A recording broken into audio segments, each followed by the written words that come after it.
Welcome to the Anxiety Slayer series.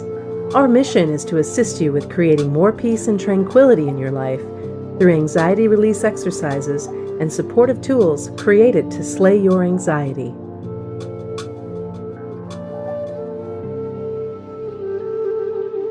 Today's Anxiety Slayer podcast is brought to you by the Anxiety Slayer Academy. We've been offering a free podcast for almost 7 years now to help anyone suffering with anxiety find relief.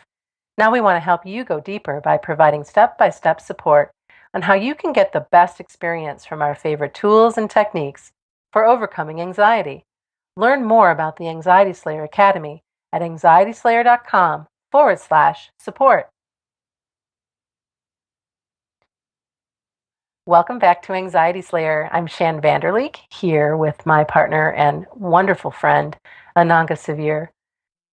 I think it's a good time for us to talk about this time of year and the changing seasons for those of us who do experience that, and some of the tips and tools and resources that we can share for self-care this time of year. Yeah, autumn is a very important season for anyone who suffers with challenges with their nervous system in any way, be it full-blown anxiety or slight nervousness or even just, accumulative stress.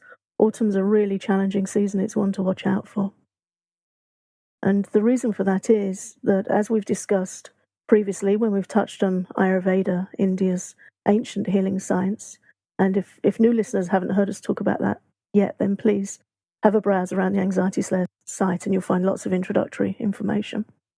But basically, Ayurveda teaches us that like increases like. The same thing increases the same thing within us. So we are little micro representations of the energy of the universe around us, the world around us, our surroundings.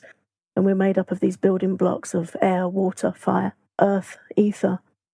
And the people that are most likely to suffer from stress and anxiety, those that are a little bit more prone to it, are the beautiful, creative, airy types. And Ayurveda calls those Vata types. And autumn is the Vata season. So if you look at autumn around you now, for those of us who live in countries where we're going into autumn or fall, as you look around you, you see the leaves beginning to dry, fall from the trees. You can feel that the air is becoming crisper and cooler.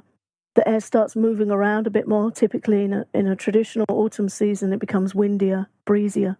So those things are very similar to what's going on in the Vata type body.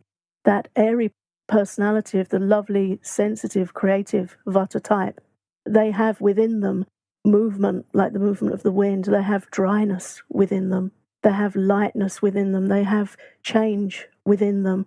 Those are the properties of Vata that are there in that body type. So when the autumn kicks in, it increases that within us. Like many people will notice autumn's here because their hands become more dry or their lips become more chapped, and they've been okay all summer, and then all of a sudden you notice your skin becomes more dry. You might feel more thirsty, or you start to feel more sensitive to drafts and cool breezes around you. It's a really good time to wrap up and keep warm.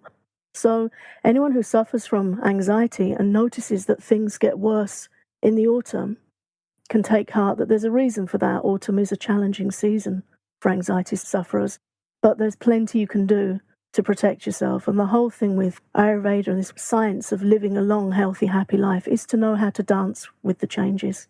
Mm-hmm. Well said. I know for this time of year, I like to bring in more warm drinks and make sure that my feet are nice and warm. That, going from barefoot to making sure that I have socks or slippers or an extra throw. And it's a little bit difficult to not turn the shower on really, really hot. Yeah. I'm working on that.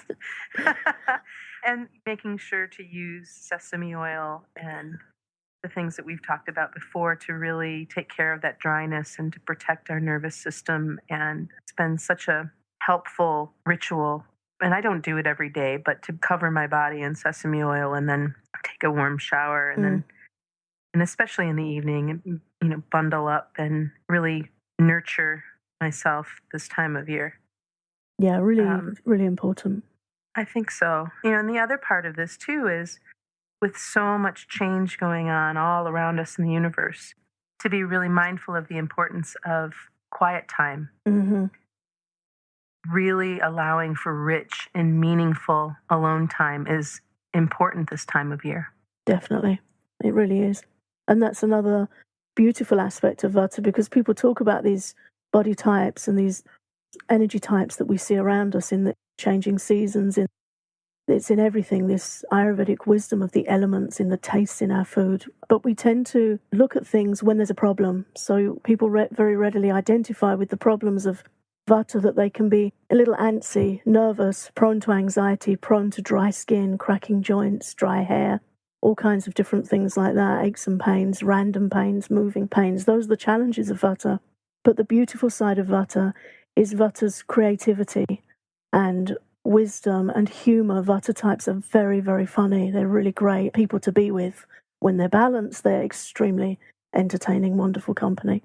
And also, Vata has within it wisdom, renunciation. Vata types can be very good at switching off from materialism and really going within and being quite contemplative. And that autumn season, when we see the leaves falling from the trees, everything gets stripped back and everything goes into kind of this quietness that comes with winter when everything slows down. And Vata's a preparation for that. So it's a great time to be still. It's a great time to meditate. When the sun isn't around outside as much as we like, then bring a little sun inside with a candle. You've still got that energy of the sun, a mini sun, and sit and meditate on that and just be still and bring the warmth into your life that way. Do some inspirational reading, some meditation, perhaps find a mantra that you like to chant out loud or in your mind, and just ground yourself with a healthy, supportive routine. And then autumn becomes an amazingly contemplative experience rather than a stressful, challenging one where we feel that we're being affected by the season. When we learn to move and flow with the season, then it's a very wonderful time for really digging in and looking after yourself. Anxiety Slayer has been offering a free podcast for more than 6 years. Now we want to help you go deeper by providing step-by-step support on getting the best experience from our favorite tools and techniques for overcoming anxiety. Are you ready to take action against your anxiety? Enroll in the Anxiety Slayer Academy now, and you can get started today. Visit anxietyslayer.com/support.